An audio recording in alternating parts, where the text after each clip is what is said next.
Hello, insatiable listeners.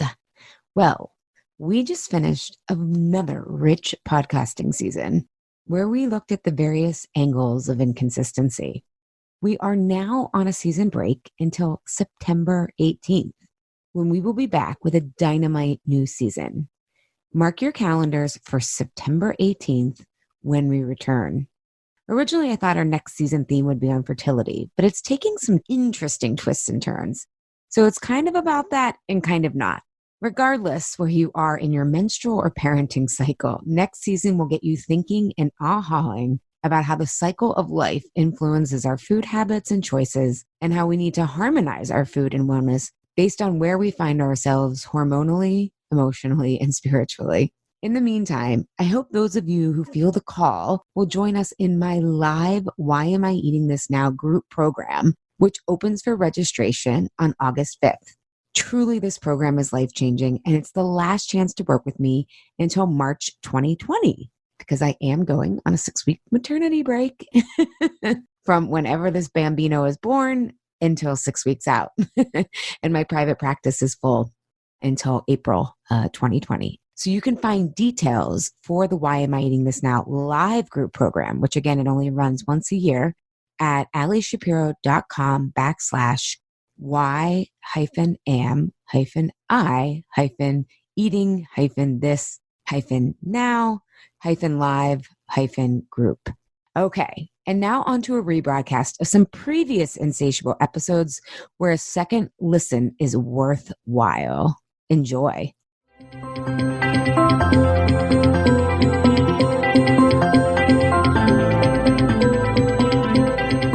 When you're fed up with fighting food and your body, join us here.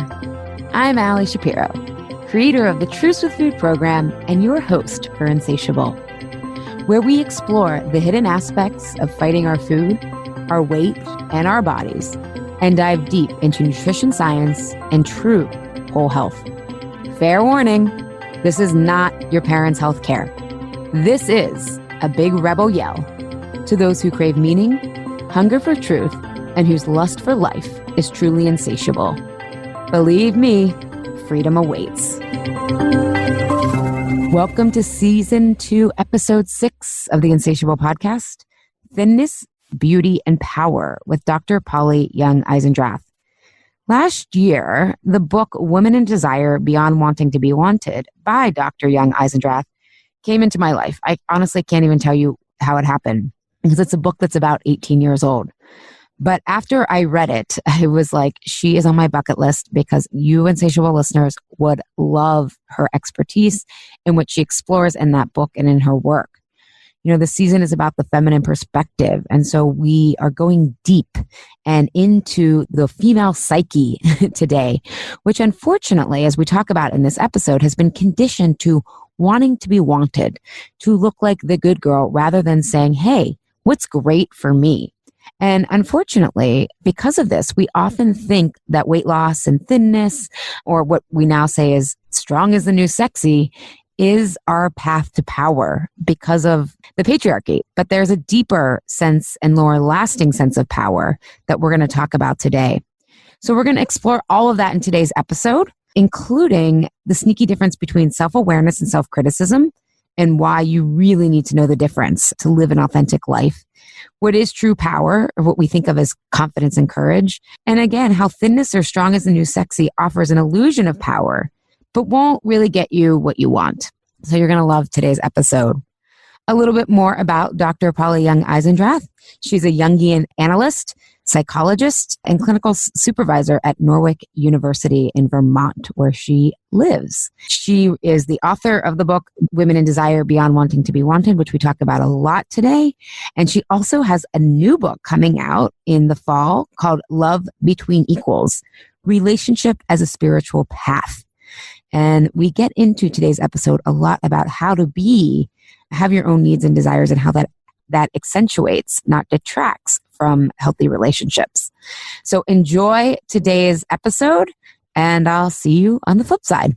Dr. Young Eisendrath, thank you so much for being here today to discuss women in desire, beyond wanting to be wanted, and all of your work on love and relationships and the self. I really appreciate your time today. Thanks, Ellie. I'm really happy to be here. Yeah, so I recently came across Women in Desire, and I was like, I wish I would have found this book 15 years ago, because it's very timeless and classic. And I feel like, especially with this surge in feminism since the 2016 election, it's even more relevant, because it was relevant, obviously, 20 years ago, but it seems like we still have a lot of the same lessons to learn. So I'm so... you haven't gotten very far, right? Well, and I think it speaks to the tricky nature of what you cover in this book. And before we get into that, you're a traditionally trained psychologist, but you are also what I would consider in the realm of depth psychology, where you look at symbolism, like when women want to lose weight or they're just happy with their bodies. You really look at the metaphor and the symbolism of that. And so for our audience, can you just explain what depth psychology is, rather than maybe traditional therapy, or how it's a little different? Okay, well, let me just say first what my training is.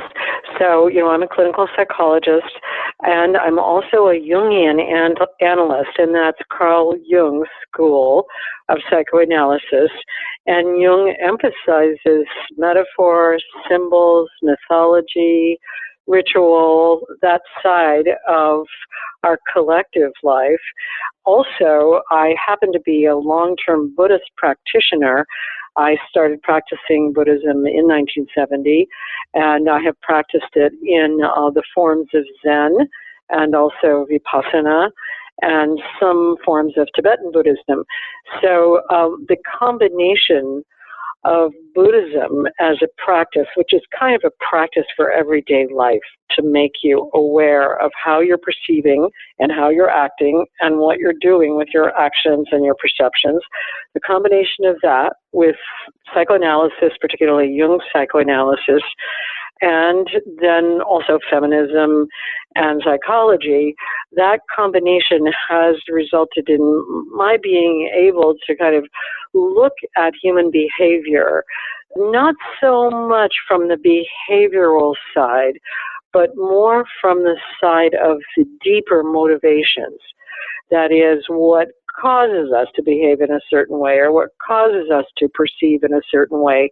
And in my view, that's what depth psychology does. It asks us to examine the deeper aspects of our actions and behaviors, not simply the behaviors and their rewards and their gratifications and so on, which is useful as well. But I think when it comes to human beings, the bigger picture is really how we see things, and how we make meaning of things.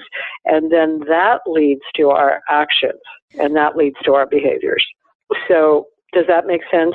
Yeah, that is so clear. I mean, it's exactly like your book, very deep, but very practical. And I think for everyone listening on this podcast, we often talk about in the health space, root cause resolution, which is, if someone's coming and they're struggling with hypothyroidism or depression, there can be, food things that can support them, or let's get to the root cause. And what you're saying from a behavioral standpoint, rather than saying, okay, let's just focus on habit change or something, let's look at those deeper motivations and where you're coming from and the meaning that you're making of why you're doing this, which is, I think it's pulling behavioral change out at its root, which is much more effective.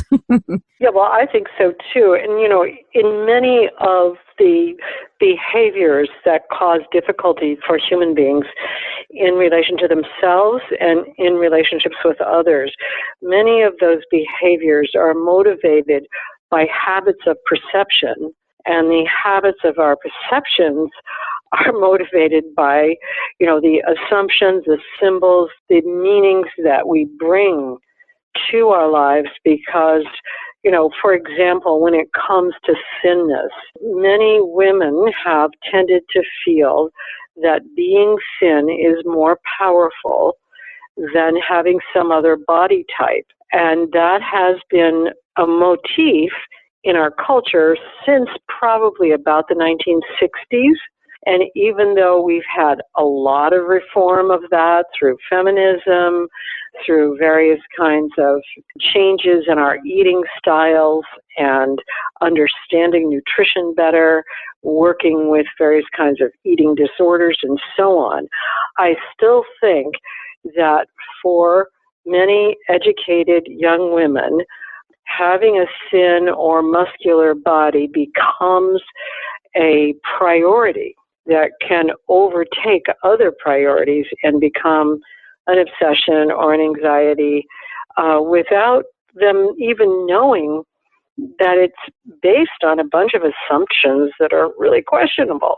So being thin is sort of one of those, it's sort of, I guess the Duchess of Windsor says, you can never be too thin or too rich.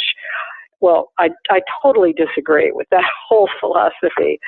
But I think it's an assumption that people make, and they have cultural and symbolic reasons for making that assumption.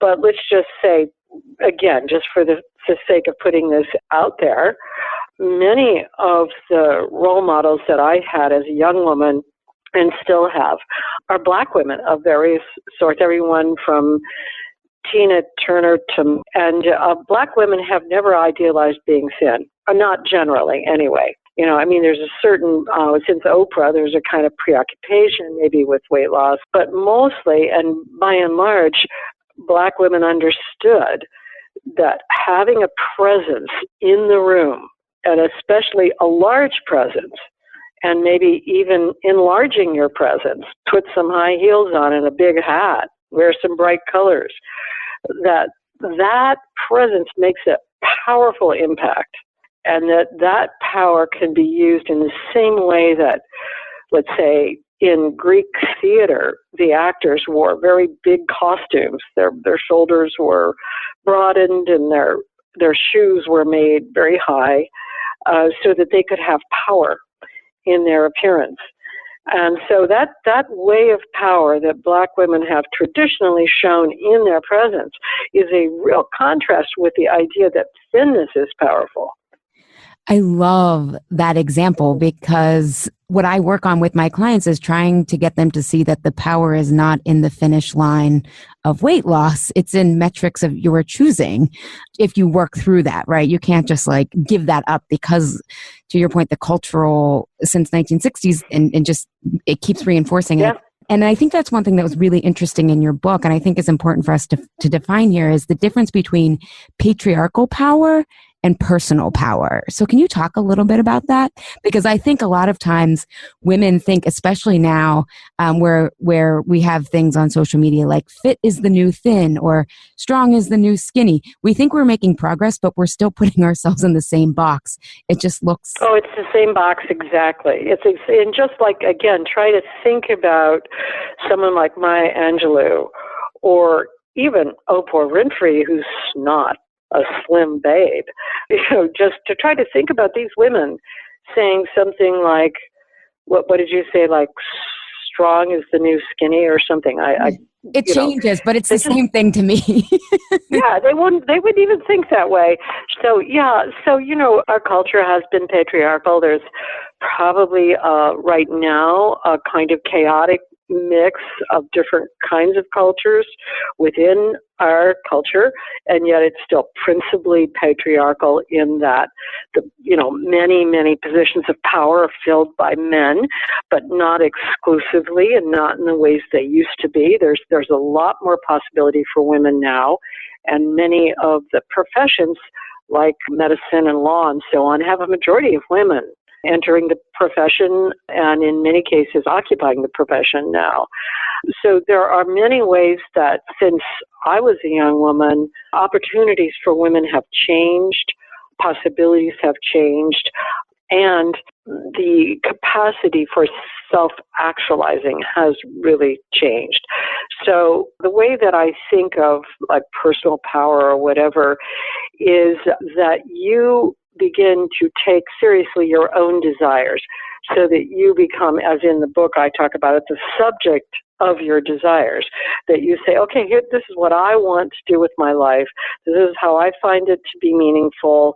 And I realize that I would like to have these ingredients. And of course, following your desires does not mean you will get what you want. It does not mean that. It just means that you know what you want. It doesn't mean you get what you want. It means you know what you want. And this is another thing. We don't have control of our lives. We have responsibility for our desires, but we don't have control of how they will turn out.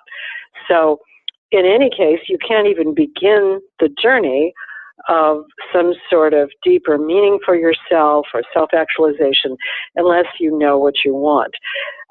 So within patriarchal culture and up until, let's say, about the end of the 20th century, although maybe in the last decade of the 20th century, up until about that time, women had very limited possibilities for power. And one of those possibilities was that they had power in their appearance, that would give them at least some more options and might give them more options for a mate, for example, or it might give them more options even to go forward in a career if they had a beautiful appearance, because there was, the tendency to be attracted to that. So consequently, women probably for a very long period of time, who knows, maybe since civilization got kind of organized, became objects of desire. So that somebody looks at them from the outside and says, you're beautiful, you're wonderful, you're desirable, you're virtuous, you are kind, or whatever, from the outside. And women sought that kind of power. They wanted to be objects of desire. And as the, let's say, financial world developed for more educated people, there tended to be a financial advantage for women if they could get into a situation where that being an object of desire kind of supported them through the lifespan. So first they would be like the beautiful maiden, then they'd be the wonderful mother, and then they would be the grandmother, the great aunt, or whatever, all along being seen from the outside as being beautiful or good or virtuous, whatever. But there wasn't any attention to how were they feeling from the inside about all of that. There wasn't any focus on, hey, what's going on within you? Are you liking that? Did you enjoy that? Is this the next thing you want to take on? But so having these roles in which they were object of desire was very, very attractive, again, for educated women. And what I want to say is that sometimes less educated women who weren't white, who didn't come from a privileged environment, they were often doing other things during all this time. They weren't doing this object of desire thing. It was mostly privileged and educated women. But women kind of got trapped in it. So by the time feminism came along as more of a cultural motif, and you began to have the possibility of becoming educated, of choosing a career, of choosing a life path, of no longer having to have children, no longer having to be reproductive in order to be supported. When that all came along, I think women were pretty much unprepared for it. It was difficult for them. And here I'm talking about my generation. So I grew up in the 60s, and, I kind of came into my career in the 70s. And it's about the same time I came into feminism and lots of other things. And I could see the women around me were still getting snagged into wanting to be desirable, wanting to be known as something, wanting to be seen as something, instead of finding out what they wanted and what they wanted for their lives. Again, not that we control it, but if you don't even know what you want, you can't go where you want to go. So I wrote Women in Desire. I think it came out in 1999, did it? I don't have it in front of me. 1999. Copyrighted 1999. Yep. Yeah. So I wrote it because I felt like there was still so much confusion between following your own desires and being desirable. And even though the women's movement had changed so much, women were still focusing on how thin they were, how fit they were, whether their children were perfect, how the family looked from the outside, whether they were getting the motherhood thing right. I mean, they just weren't actually examining themselves as subjects of their own desire. And so there was a kind of emptiness still in the majority of women that I was seeing in therapy. They were still really just struggling on this level of how they should be or how they should look instead of what they wanted. So that's why I wrote the book. I was kind of amazed what happened to that book. That book was published in 16 languages. It sold all over the world, but it did not sell that much in America. It was as though at that moment, the women in America did not think that feminism was important to them. They'd sort of, younger women were like, no, I'm not feminist. I'm not going to go there. And the baby boomer women, they were buying the book, but there weren't that many of them. I mean, the book, all books sell the largest reading population for all books is women in their 30s. And so, anytime you write a book, you want to appeal to women in their 30s because you can sell a lot of books. So women in their 30s in America did not read my book when it came out. And I think a lot of women now have found it later, but it was as though we were in a kind of a parenthesis when it came to feminism, or even looking at the issues that had to do with appearance and being an object of desire and that kind of thing. It was as though I felt like here, feminism opened up all these opportunities, and the women were still running after the same old things. How do I look? Am I a perfect mother? Are my children perfect? Do we have the right house? And so on.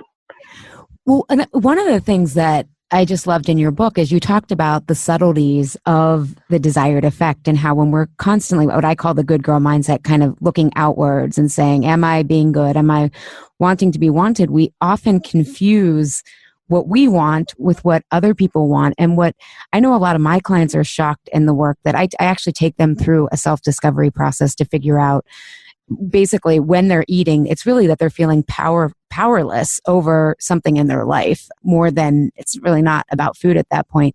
But one of the things that's really shocking to them is that I make this distinction between being self-critical and self-aware.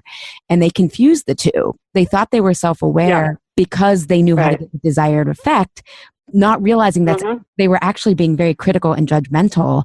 And that wasn't actually what they really wanted more deeply. And so I wonder if when your book came out, everyone thought, oh, I have that figured out, not realizing that they had confused the two.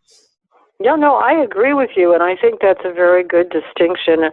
I did a TED Talk that's online that's called The Key to Happiness is Letting Go of Self-Importance. But the self-importance that I talk about in the TED Talk is this constant negative review of yourself. It's like when women, especially when they're focused on themselves, it's generally a negative. They're generally saying, I'm not doing this enough, I'm not that enough already, and so it's not like selfishness, it's more like a wet blanket, it's just a constant focus on what you haven't done yet. So that self-criticalness is, I think, confused with self-awareness. That's a great way of putting it. And also, I think taking responsibility is confused with being in control. That people don't take responsibility like, here's what I want, and I'm going to go after it. Instead, they say, here's what I want to get. And if I don't get it, that means that I failed. Like a lot of people, women particularly, will say things like, well, I have to be responsible that I married that guy. I created that miserable life. And so I need to take responsibility. Well, you don't control how everything happens in your life. You have to take responsibility moment to moment to moment. What do I want to do right now? under these circumstances. But again, that might not lead you to the exact place you want to go. But if you constantly go back and say, what do I want to do now? And you look at the bigger picture, and you know who you are. You know what you're good at. You know what you're not good at. You can always, always, always, correct your course of action. If you took a right turn and it didn't go well, for God's sakes, take the left turn. You don't have to beat yourself up about that right turn. So this issue of self-criticism, the constant focusing on what I haven't done yet and how I'm not as good as the others, and then whoever's got whatever on their Facebook page, which really is another big wrinkle, those kinds of things really take you away from being in your life, from actually feeling your life, and each day saying, so what do I want to do today? I don't mean that you make that you ask that question out of a complete fog or blank state, because most of us have very structured lives, and that's good. Structure is good in life, but we do have choices, and those choices come up on a moment-to-moment basis, as well as junctures in our lives where, when we make a decision to go to school for something, or to marry a person, or to not marry somebody, to have a child or to not have a child, or to travel or own a pet or whatever. All of those are junctures or moments where we have to know what we want, and we have to take responsibility for pursuing that. No one else is going to give it to us. So those are the reasons why I think being aware of your own subjectivity of what you want versus this sort of always thinking about what are other people going to think of me, or trying to fit some kind of ideal for appearance, those kinds of preoccupations will lead you away from yourself. They will lead you away from having a satisfying life. Well, and I love that you talk about that. And because what I think you're also saying is, if you make a left, but maybe you needed to make a right, you often have to have the resilience and the sense of self to trust that you can get back there rather than being perfect. And what you say in your book, because I think if you don't start doing that, right, you never develop the resilience, you never develop the compass. And what I thought was right. was so beautiful, what you said in your book is, when you know your own needs, it also clarifies, and this is a quote from your book, vulnerabilities, limitations, and frailties of your own and of other people's. And so you also become this generous person with yourself because you become more compassionate. And I think that compassion, a lot of women, because they're so self-critical, they're waiting for the compassion to almost give them permission to find their needs. But what you're saying is, in the discovering of our needs and our wants, we really, I think, become more compassionate because, like you said, we don't have control. I think we start to recognize how complex life is and how everybody's in the same soup. Yes. It's like you start to see if you decide that you're going to do something, you can then fail at it. So you're more vulnerable when you choose something than when you just keep trying to do what other people want you to do. A lot of times there's a confusion. Women have this desire for empowerment, which is a term I really don't like very much, but in any case, I know what it means. But to be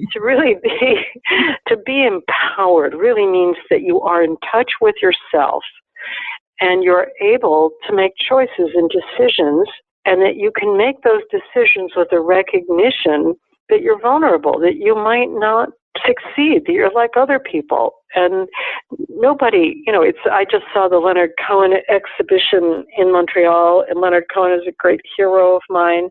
And of course, that song that everybody knows is that there's a crack in everything, and that's how the light gets in. So he basically says, ring the bells that still can ring. Forget your perfect offering. There's a crack in everything, and that's how the light gets in.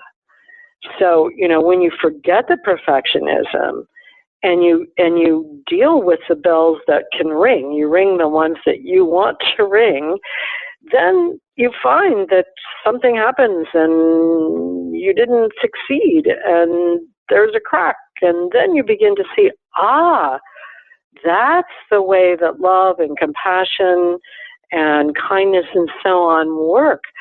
That warmth comes in when you see how broken the world is and yourself as well. You know, that you can't do it through the perfection thing because you're not in control. So, you know, it's like a pretty straightforward path when you try to follow your own desires and you become vulnerable to your needs. You recognize that you need, that you will fail, you will see your limitations, and then there will be an opening there. Not only will you find out that you can always apologize, you can always change your mind, you can always change the course of your action, but also that everybody else is failing too, and so there's nothing wrong with making mistakes and failing and so on.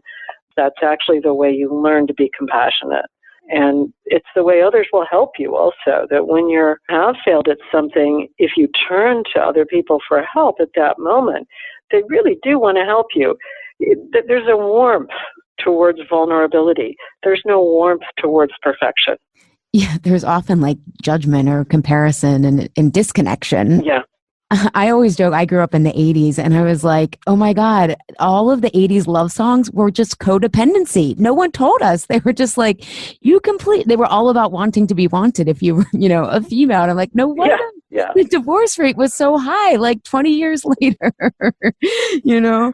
But it was also, there was some good music, I have to say. I really liked that disco music of the 80s. Well, it's kind of like the word empowerment. Okay, I'm going to sing this and I know what they mean. I'm not going to buy into it, but I'm going to rock out.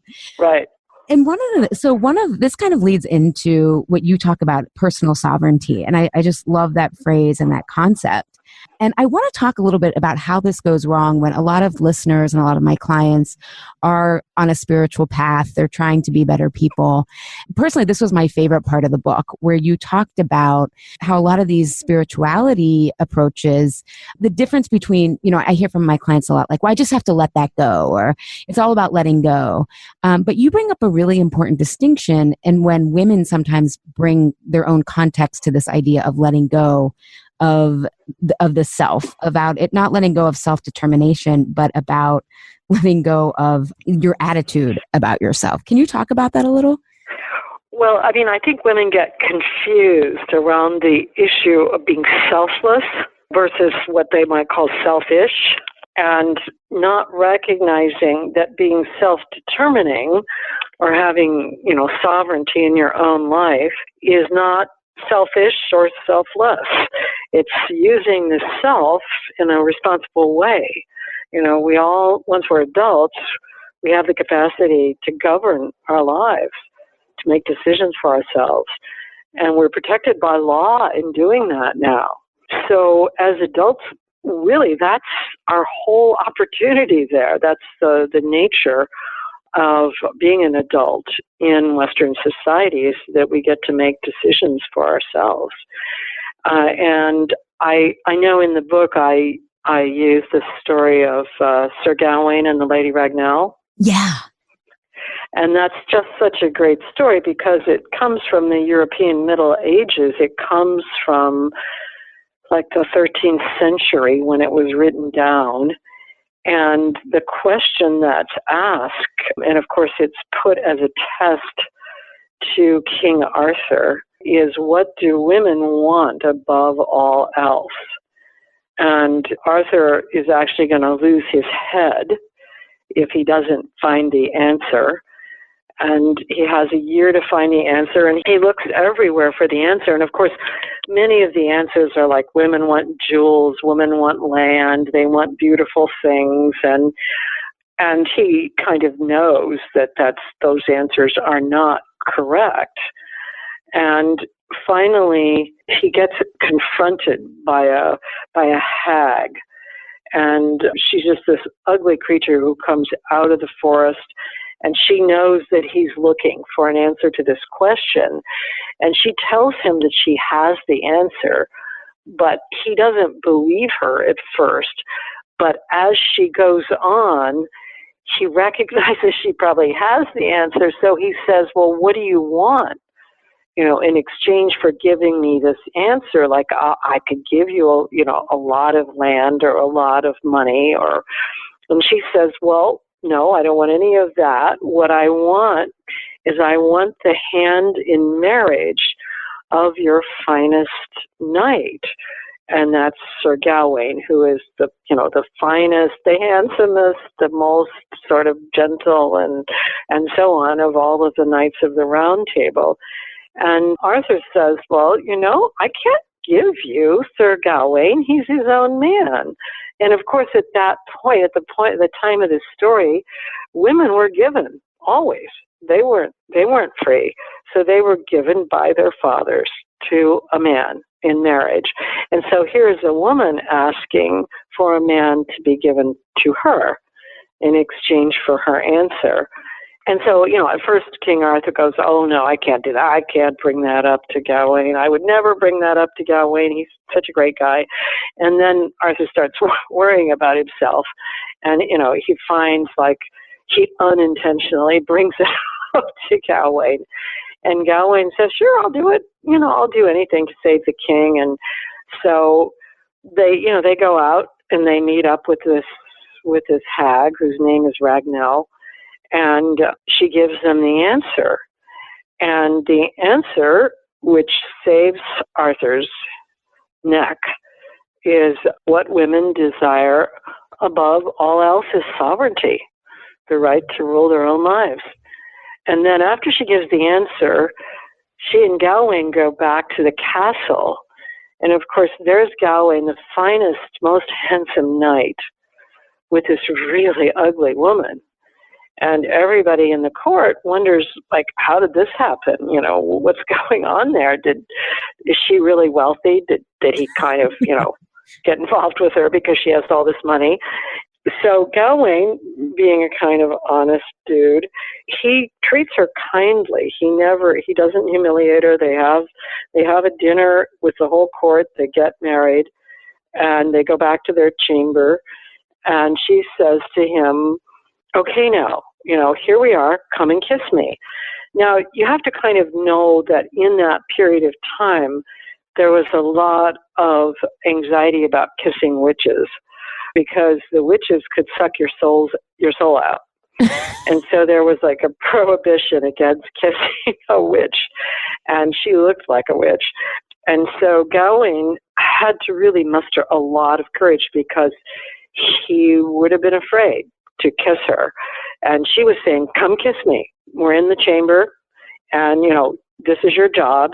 But Gawain, being courageous, he went and kissed her. And the moment he kissed her, she turned into this beautiful, serene-looking woman with these gray eyes.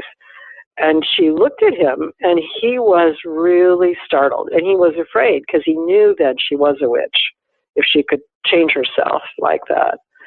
And he said, what's going on here? And this is terrible. And who are you? And that kind of thing. Where's my soul? Yeah, he wasn't pleased. He was like, yeah, you're good looking, but who are you anyway? And so she said, well, that she was this is her actual form.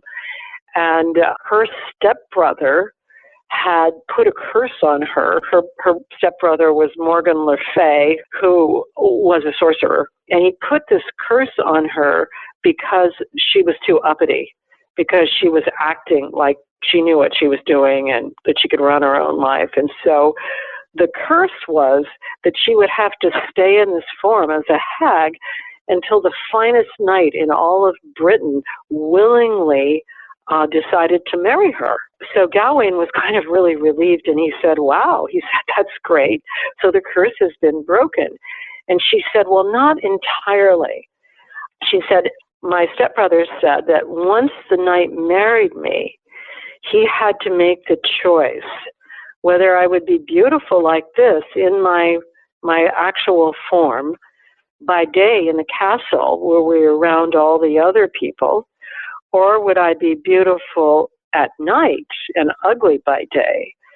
So this knight had to make this choice about how he wanted me to be, beautiful by day or beautiful by night.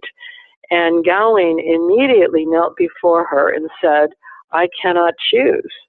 That choice is only for you. It's your life. And at that point, she, sighed, this sigh of tremendous relief, and she said, "You've answered well. This breaks the curse entirely." And then they lived happily ever after. So the whole story, and this is a story in 1260 or something, is about this issue of sovereignty, not beauty, but sovereignty. And I used that story, and I used it a lot over time in different things that I wrote, because I think it's such an illustration of how long it takes women to get to the truth. It's like, what's the deal here? This was known way back. And the reason that story was told is that in that period of time, women became the possessions of men. In order to marry, they had to give away their identities. They had to take on the man's name, and they became property of the man. And all their own properties then also went to the man. And so, many women who were really powerful women didn't want to marry because they wanted to have lives of their own. But it was a very narrow range of people, women who could have lives of their own. You could have your own life as a nun, but it was pretty constraining. You could have your own life as a prostitute, but that was pretty dangerous. So, there wasn't a lot of room to actually have your own desires. And then this story basically is about that men could participate by actually surrendering the sovereignty to their wives, saying, you have choice. You can decide how you want to be. So, to my way of thinking, it's kind of crazy that in the 21st century, women haven't figured this out yet. Yeah. As you're saying, the story was like, 1,000 years or 1,200. I'm like, have we made progress or are we going backwards? Because I think, again, the illusion of, we'll use the word empowerment, or this idea because we can make career choices and whatnot. You even opened the book up with talking about how when you would ask women in therapy, like, what do you want? It was this very bewildering question because right. I think right. we sometimes think we know what we want because we've been culturally conditioned for illusions of power. And then when we don't feel powerful because we're still trying to have the desired effect, it almost is more jarring. It's almost like, we're recording this on Martin Luther King Day, but it's almost like it's easier to see the KKK and say those people are racist rather than the invisible structures of racism in a way. Right. Yes, no, I agree with you very much on that. It's very difficult to see how we constrain ourselves and why we type somebody else as having power.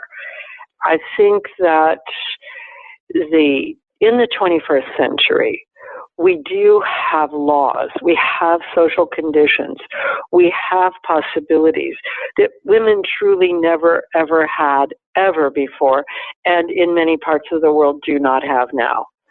And we should be very clear about that. We have protection to meet our needs, and we have fairly good protection for our bodies and so on. Not perfect, but nothing is perfect. And still, so many women are still doing the same old thing. Like, they're looking to have a desired effect, to be beautiful, to be seen as kind, to be seen as a good mother, to have children who appear to be perfect. All of these things are a part of the reason why the curse was put on us in the first place. That we basically weren't seen as full human beings who could make their own decisions. We were seen somehow as childlike, or we needed to be possessed by somebody else, and that's been going on for eons of time. But it's been over for a while now. So, it's like, get with the program, ladies. It seems to me to be a very sad situation that so many women who are educated, especially, and who have the possibility of really making a life of their own design and participating in something. Again, it doesn't mean doing it perfectly or having the outcome you want, but that so many women defer all of that to have a certain kind of appearance or to do, quote unquote, what they should do rather than to find out what they want to do. So, it is a funny thing to recognize that the issues of sovereignty, the right to govern your own life, those issues are really what people have fought for, especially in the West, for generations, eons of time. The right to be an individual who can make choices. That's what Black people, white people, women have fought for again and again and again. And now women have that, but they may not be exercising it. They might instead be exercising their thighs. And that's not to say that, of course, you need to pay some attention to your body and to your appearance, but it's more like, in my view, the attention that you would pay to that would be playful, would be creative, would be interesting. It wouldn't be, just trying to slog through whatever it is to get the best body. Yeah, I have a question for you around, you said that people have fought for us to have freedom of choices. But one of the things that I've really been thinking about since the 2016 election is, and this kind of goes back, you were talking about America and it didn't sell as well here. And I think archetypally, America is kind of this raging teenager, at that stage, just kind of a white raging teenager, kind of I want my way and I don't have to reflect. And I think a lot of Americans often want safety more than freedom. And I don't really know. I've traveled a lot. I lived in other countries. Every country has limitations and constraints. For sure. Every country has a culture. America is a young country, and it did rebel, and probably got it. We probably got our way in the American Revolution a little too soon. We weren't very mature.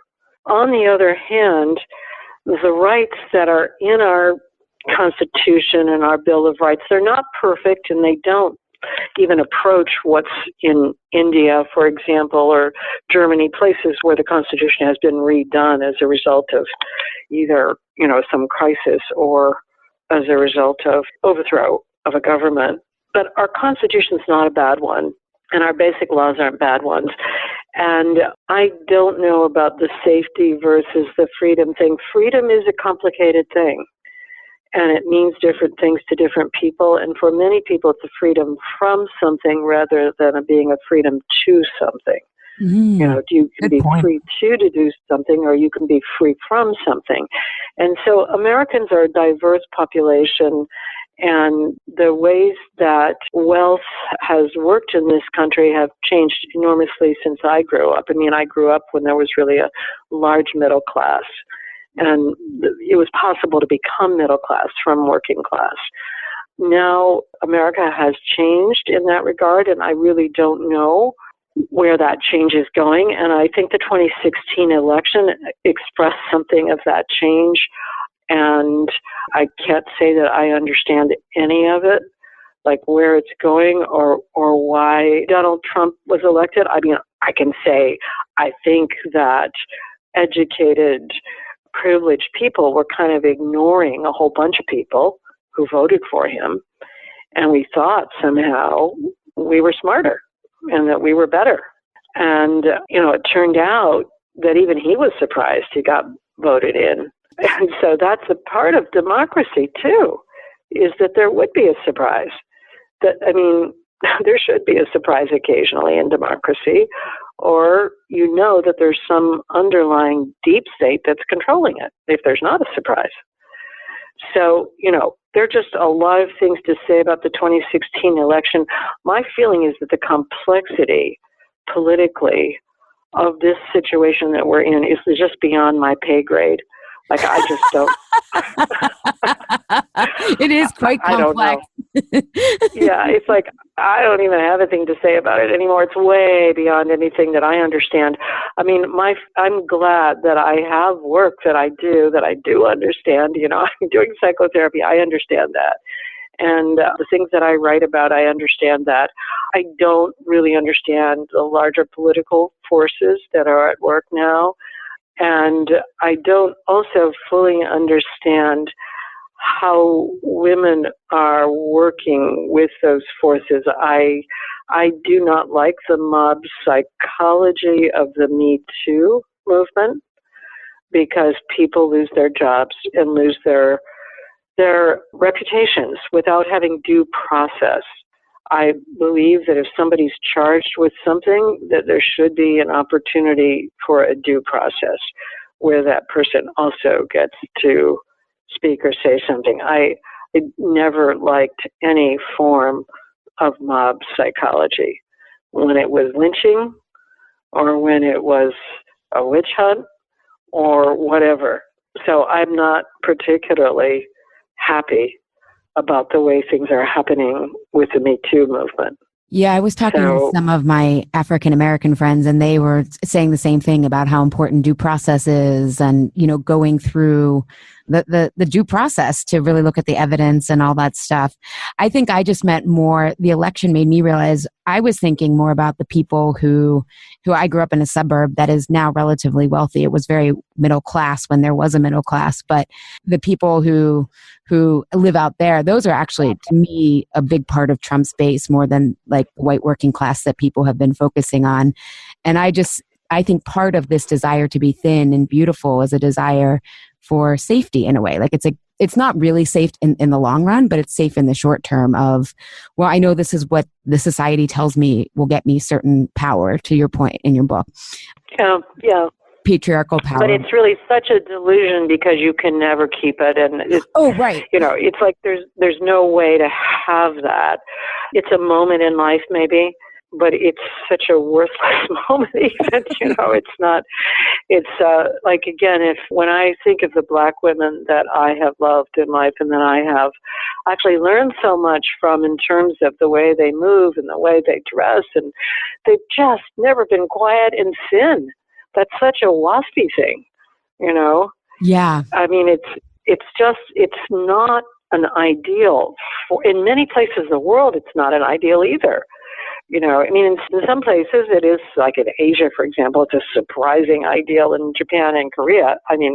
Right now anyway. But, in Greece and in Russia and in parts of Italy, the Mediterranean, women don't look that way. They don't want to look that way. They want to actually enjoy and live. And it's not like I weigh 200 pounds or whatever. I don't. I happen to have a fairly athletic physique, but it just happens to be part of my fate or whatever. I don't work on it all the time. I just happen to have a particular body form. But I also know that it's not what's getting me somewhere in life. So I don't know if it is just the wealthy. I think that there is something that women themselves across the classes have to wake up to, and it has to do with sovereignty and the right to govern your own life. And whether you're poor or whether you're wealthy, whether you're privileged or not, you are protected at least in those rights, and you should try to find a way to get to know yourself, find out what you want, and then take some steps to pursue it. And again, when you make mistakes, you can work with that. When you piss somebody off, you can apologize. If you make the wrong choice, you can choose again. But don't get hung up with trying to look a certain way, because that just doesn't. It's like in the story of Sir Gawain and Lady Ragnell. He said, "I'm not going to make that choice for how you look. It's your life. You choose how you want to be." And it's always, I think, in the story even, it's such a powerful moment because you think that there's a right answer to, should I be beautiful by day in the chamber? When we're with other people, and when I'm in the court, should I be beautiful by day or should I be beautiful by night in the chamber when we're together ourselves? And most people are thinking, well, which is the better way? And then Gawain says, get out of the double bind. That's not even the issue. Well, and I think that's such a great point, in that often we're conditioned to believe that if we're good, if like we have to throw ourselves under the bus to get that desired effect rather than, or to make everyone else happy or whatnot. And it doesn't mean if you pursue your desires, you're going to be all alone. Like you may not have everyone to be there, like cheering you on, but you'll have the right people there. I think, which is so important for women to realize. I don't think it is a double bind. Once you start practicing and getting in touch with what you really want, I've found that those right people that appreciate that will somehow come out, or you find them. Yeah, I mean, you basically start on a path then that where the people that come into your life are also connected with what you're interested in, what you're creating, what you're making in your life, whatever, whether it's work or I mean, for me, it's really, it was my career that I really wanted to be a psychologist. I wanted to be a psychoanalyst. And once I did that training, then I had groups of people I was relating to who also wanted to be those things. And then over time, you create things with those people. And so there is a defining aspect to finding out what you want and then following that meaning. And again, it may not work the way you wanted it to work, but then you can change it. Yeah. So, but the fact that we have these choices, that we're not being placed into a marriage by our fathers, we're not being made to get pregnant. Like women on average got pregnant 15 times in their lives before birth control. That's right. Oh my God. And then they usually had 5 children that lived from those 15 pregnancies. So, they had a life that was bound to reproduction. And we don't have anything like that anymore. However, there are certain women in other places in the world who do. They're living that life still.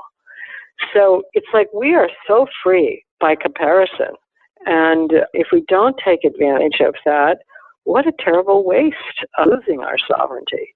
But right now we have it, and we can make our own lives. So I think that's probably a good place to stop. In the book that I've just finished, which is called Love Between Equals, Relationship as a Spiritual Path, the way this fits with what we've been talking about is that, we women, we wanted to have a marriage or a marriage-like relationship in which we would be equal with our partners. Then, we would be equal and reciprocal, and the dynamics would be mutual and so on. And it turns out that is very, very, very hard once you really introduce it into your life. And so then knowing how to solve those power struggles, knowing how to negotiate, make decisions with an equal, knowing how to really be a friend and to be a witness, too, to the other person so they could be a witness to you. All of those are brand new skills, and most people don't have them. So it's like relationship has changed, and there's this possibility now that women have sovereignty. There's a possibility for equality in relationship, but it's a whole new ballpark from what marriage used to be. So I've kind of gone on to write about that and the practices that, we need to embrace in order to become more skilled in our intimate relationships. And I do think that's the challenge right now. I see that as the challenge of the 21st century, is how to respect and negotiate with an equal without making an enemy. And that also spreads out into our relationships with our adult children and our relationships with people of different cultural backgrounds and so on. All of these are equal relationships. And how do we negotiate our differences? And how do we show respect through conflict and so on? So I think we're on kind of a new horizon in regard to relationship. I love that. And it kind of comes full circle of what you were saying about in the beginning of looking at who we are and the meaning and the perceptions we bring to that relationship can really change or determine the quality of it. So it's looking right through a different lens. But yeah, I think relationship is so important, especially as we head into an even more interconnected world, to your point. Right. And it's, it's like relationship between two sovereign people. One person is not on top now. Yeah. And that's a whole new ballpark. Even from when I first got married, it was definitely still a man's world then. And now it's different, but it's not easier. Right, because we have to go through that transition of there being no hierarchy, which I think we're. That's exactly right. Right. So it's another example of learning how to live in a sovereign life where you are your own sovereign ruler or whatever. You're the captain of your own ship, and you're with some other captain. So, then when there's a conflict and a difference, how do you negotiate that?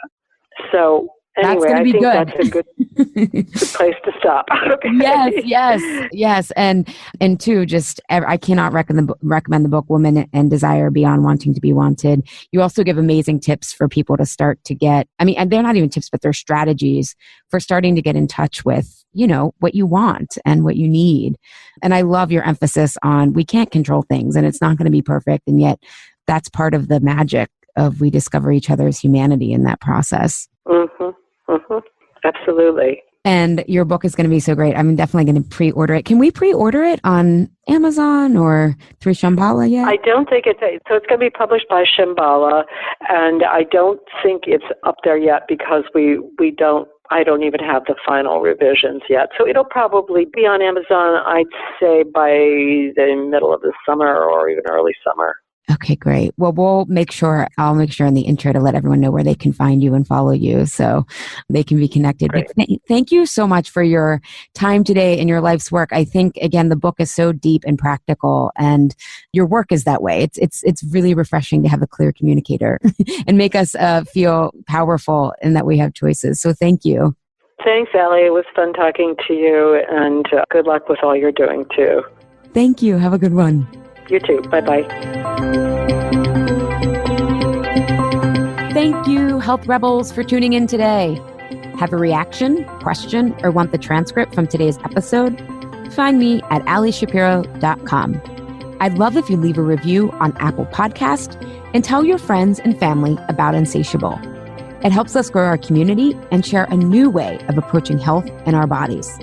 Thanks for engaging in a different kind of conversation. And remember, always, your body truths are unique, profound, real, and liberating.